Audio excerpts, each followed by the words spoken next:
Ay, magandang araw mga kamaster. Wala akong hawak nito. Anong tawag dito? Ano to?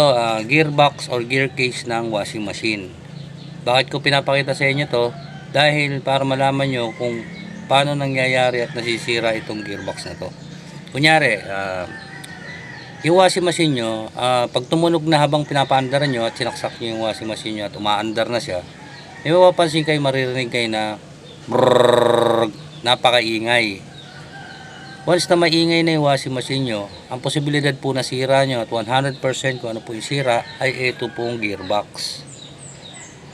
Nag-loose na po yung gear niya sa loob ng gearbox na to, kaya ang tunog ng washing machine nyo ay maingay na siya. Ang tunog niyan ganun, brrrr, parang kudkura ng nyog. Yan. Kailangan nyo ng palitan. At huwag nyo nang i-repair to mga kamaster ha. Huwag nyo nang ipa-repair. Bumili kayo ng bago, mag-replace ng bago. Yan. Peace out.